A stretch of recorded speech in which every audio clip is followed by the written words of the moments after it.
Today, let's take a closer look at a verse from Ephesians, a timeless piece of wisdom that feels particularly relevant in our modern world.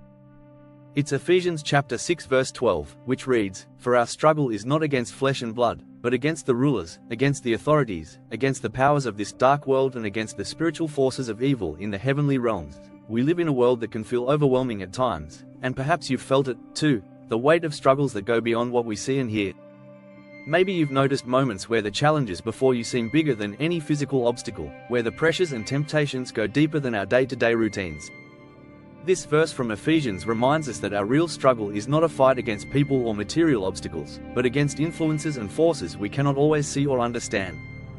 As people, we often look for tangible causes of our challenges, whether it's a difficult person in our lives, an unending series of misfortunes, or an unjust system. But in Ephesians, Paul calls us to see beyond these tangible struggles. He tells us that our battle is against the powers of this dark world and spiritual forces of evil. In other words, there's an unseen dimension to our challenges, and sometimes, what we're dealing with is more than what meets the eye. Imagine the daily frustrations and struggles you face. Think of moments where things just feel heavier than they should, when relationships strain without reason, when fear or anxiety feel like a cloud that won't lift, or when we're drawn to things we know aren't good for us but seem nearly impossible to resist. These are subtle battles. We can often feel a pull, like a tide, toward despair, bitterness, or anger. But Paul's message is an invitation to see these moments for what they really are, not just isolated events, but small skirmishes in a much larger struggle. In today's world, this fight can take many forms. It could be in the constant pressure to compare ourselves to others, to feel less than, because we don't measure up to some societal standard. Or it may appear as the seduction of power, control, and ambition that sometimes pushes us to compromise our values. And let's not forget the steady stream of negative voices, both inside and out, that can lead us to doubt, fear, and ultimately feel isolated. These are battles that go beyond flesh and blood. But here's the beautiful, empowering truth: we are not powerless in this struggle.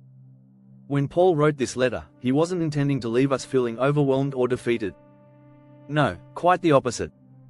His words here are a call to spiritual awareness and to readiness.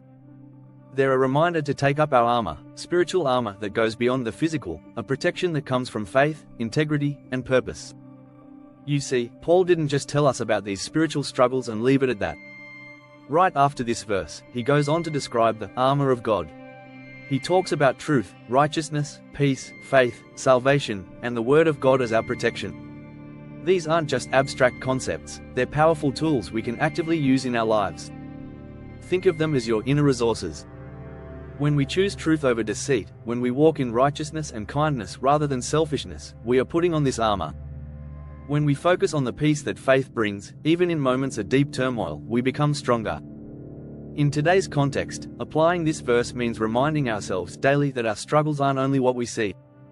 When you face adversity, take a moment to remember that there's a bigger picture, that you're part of something greater. And know that every act of kindness, every choice to hold on to hope, every moment of integrity, adds to your strength in this unseen battle. Consider this: whenever you find yourself feeling discouraged, tempted, or overwhelmed, remember that these are moments to lean into the strength of your spirit, to remember the tools you've been given. Reach out to others who uplift you, dive into practices that remind you of your values, and find ways to anchor yourself in faith and purpose. And, of course, this isn't a fight you face alone. As believers, we are part of a community, a family of faith that supports one another. Surround yourself with others who will stand beside you, remind you of your worth, and encourage you when times get tough. We're all in this together, each of us bearing a part of this journey, each of us called to lift one another up. As you go through your day, try to keep this verse from Ephesians close to your heart. Let it serve as a reminder that no matter the challenges you face, you are not alone, and you are far stronger than you realize. You have been given tools, a community, and a purpose that are greater than any darkness you may encounter. This verse doesn't minimize our struggles. Instead, it calls us to recognize the depth of our strength, our resilience, and our calling. So, let's move forward today, ready to face whatever comes our way, not with fear, but with faith. Knowing that our battles may be unseen, but our strength is enduring and real.